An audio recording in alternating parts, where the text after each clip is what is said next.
Okay, Assalamu alaikum rahmatullah. With the part 9, this is really getting to be like this, epic series of video. I don't know if it's epic, but it certainly is long. So I'm going to do this and I'm going to do one more part at the end, inshallah. Because the next part, they tend to deal with the same thing in the next part. But this one is important. And I thought I'd make this separate and then move on to the next one.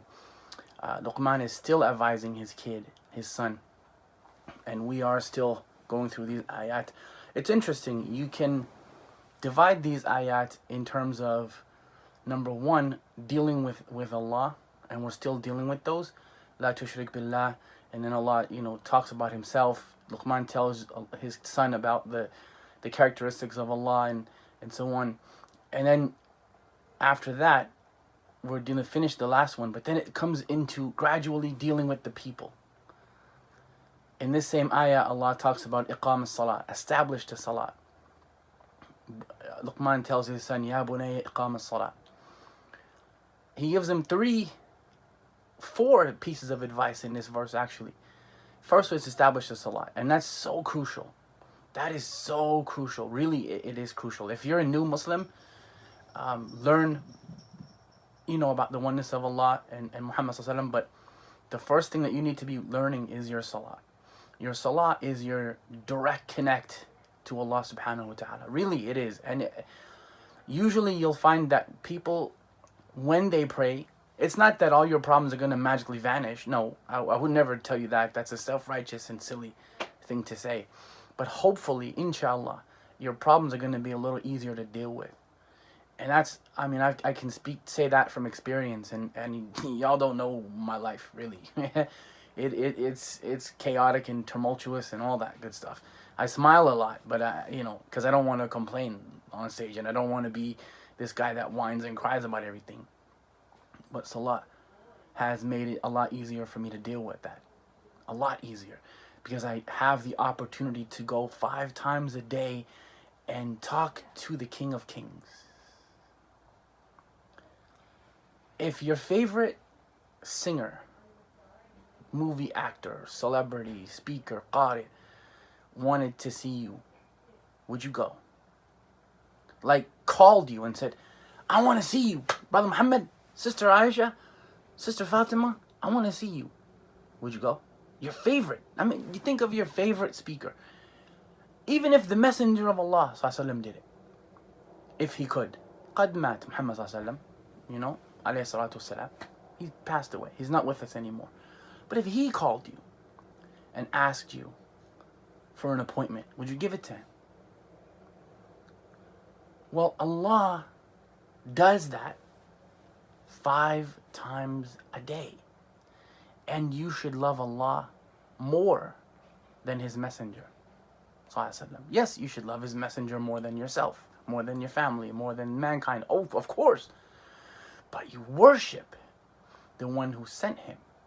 So if you would answer Muhammad ﷺ's invitation, then you should be answering the invitation of Allah Ta'ala 5 times every single day. It doesn't make you religious. It makes you Muslim.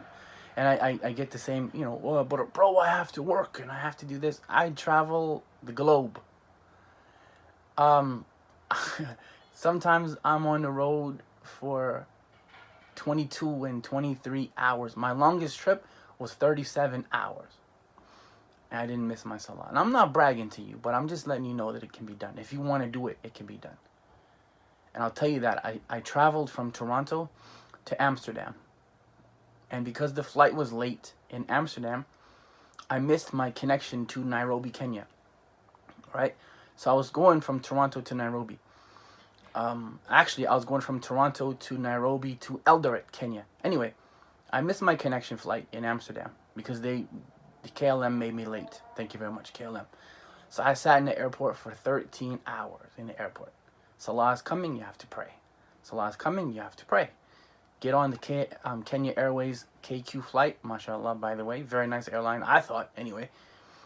And I flew another 8 hours to... First of all, the first flight was 8 hours. Then I had 13 hours to that.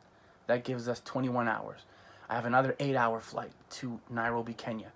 22, 23, 24, 25, 26, 27, 28, 29 hours. I stayed there for 2 hours. I caught a bus to Eldoret, which is another 7 hours. Right? So that's 38 hours actually. And I still, alhamdulillah, managed to make my salah. So it can be done. Your salah is your direct connect to the one who created everything. Right? Are you going to pray away your problems? No. It doesn't work that way. You're not going to make sujood and money is going to fall from the sky. It's not going to happen like that. But it's going to make going through what you have to go through easier. And then Luqman goes on and he says, وَأْمُرْ بِالْمَعْرُوفِ وَنَهْ عَنِ الْمُنكَرِ. Enjoin the good and prohibit the evil. Now, enjoining the good doesn't mean going around with a stick and beating everyone and becoming the police of the world, where you're the religious authority and you see something on Twitter and Facebook and you have to comment on everything. You have to fix everyone. Advice, and I told you already, advice sometimes isn't how you speak. It is how you speak actually, but it's also how you listen to people. So advising people, advising those who are close to you, those in your circle, those who you have influence over. You can't go and tell your, boss something. Not necessarily. I mean, you probably could if you have that relationship with him or her. But, influence is important. Your circle of influence. Who are they? And if you're going to enjoin the good, do that with yourself first. And then with them. Advise people. Because if your Islam is making you difficult and harsh and obnoxious and rude, then it isn't Islam anymore. It's something else. I don't know what it's called. It's just called being obnoxious, difficult, and rude. But it isn't Islam. Muhammad ﷺ said, يَسِّرُوا وَلَا تُعَسِّرُوا بَاشِرُوا وَلَا تُنَافِرُوا. Don't make things difficult on the people. Don't water down the truth either. And give glad tidings and don't repel the people. Try to focus on the good. Let people see how your Islam has made you happy. And then forbid the evil when it comes to you. Forbid the evil when it comes to you. Say something. Say something. Make it in the politest possible way that you can, but say something about it. Don't just let it go. People are killing the Rohingya Muslims. Say something. People are bombing taking, ruling over Palestine that shouldn't be ruling over it. Say something. I'm not saying to go kill anyone, but say something. Something bad happens in your neighborhood, say something. Something bad is happening in your family, say something. Don't be rude, don't be obnoxious, don't be an idiot, but say something in the most politest, wisest way that you can. Without being a fool and an idiot, yelling and screaming at people and using bad language. وَاصْبِرْ عَلَى مَا أَصَابَكَ. And after you've done that, be patient with what comes to you. وَاصْبِرْ عَلَى مَا أَصَابَكَ. Because that stuff isn't easy, man. People, doing these things is not easy. But if it was easy, everybody would do it. Everyone would do it if it was so easy like that. So be patient with what's coming to you, because you'll be tested. Believers, it's not just all roses and sunshine and lollipops, Sunshine, lollipops, and rainbows. Everything is wonderful. Sorry. It's not like that when you become Muslim. Don't ever think it is. But it's a way of dealing with the issues that you have in front of you. It may not be the only way, but it's a way. Do what you can, and Allah will do what you cannot. If I don't put these speeches up, that's my job. I couldn't find a job. And going, from company to company, and I wrote a post about that a few weeks back. Finding a job for blind people is hard. It's hard. And I might do a video about that. I'm not because I don't want to seem like I'm complaining to y'all. That's the thing, right? I'm telling you what's going on for us. But that doesn't mean I'm complaining. It just means I'm letting you know what people like me have to go through. So I couldn't find any work. I couldn't. But I know how to speak. I know how to rock the mic. So I started doing that. And Masajid started booking me to do things. I started helping them raise money. Inmate groups started booking me to go and lecture in maximum security prisons and different things like that. So I couldn't find any work, so I, with the permission of Allah, made my own. وَاصْبِرْ عَلَى مَا أَصَابَكَ. You do those things that Allah has said for you to do. You pray, but you don't stop there. You don't just pray and done. People, just pray, brother. Just pray And this is, some Muslims say this, just make salah and you'll be okay. Making salah doesn't mean you're going to be automatically okay, but it means that the issues that you have are going to be a little easier to deal with, inshallah. Because you know, when you put your head on the floor, that Allah is in control. He's in control. قُلْ هُوَ الرَّحْمَنُ آمَنَّا بِهِ وَعَلَيْهِ تَوَكَّلْنَا فَسَتَعْلَمُونَ مَنْ هُوَ فِي ضَلَالٍ مُبِينٍ. That He is the beneficent one. On Him do we put our trust. عَلَيْهِ تَوَكَّلْنَا. قُلْ هُوَ الرَّحْمَنُ آمَنَا بِهِ. He is the beneficent one. We believe in Him and we trust Him. So when you go back to Him, subhanahu wa ta'ala, and you pray to Him and you put your head on the floor, it's a lot easier for you to deal with your issues, insha'Allah ta'ala. You still got to deal with them, no.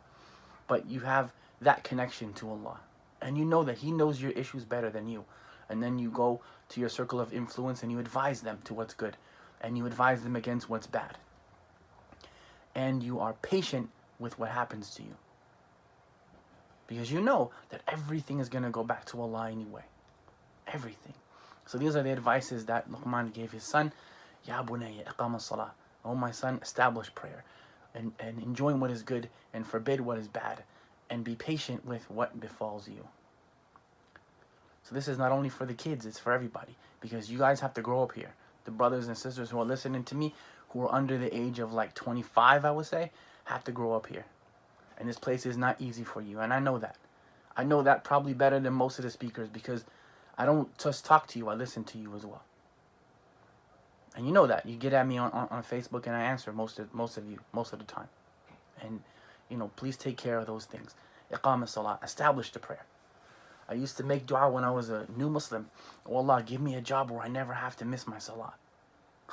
And sure enough, alhamdulillah, Rabbil Alameen, I haven't been, you know, I haven't been cursed enough to miss my salah. Because it is a burden when you don't pray. The only prayers that are a burden for you are the ones you don't make. Prayer is a blessing and not a burden. Wasting time is a burden and not a blessing. And praying 5 times a day doesn't make you religious, it makes you Muslim. So Jazakumullahu khairan. We're going to come back with the final part, and we're going to close off the series, inshallah. Jazakallah khair. ذلك ما عندي وصلى الله على سيدنا محمد وعلى آله وصحبه وسلم تسليما كثيرا. سبحان ربك رب العزة عما يصفون وسلام على المرسلين والحمد لله رب العالمين.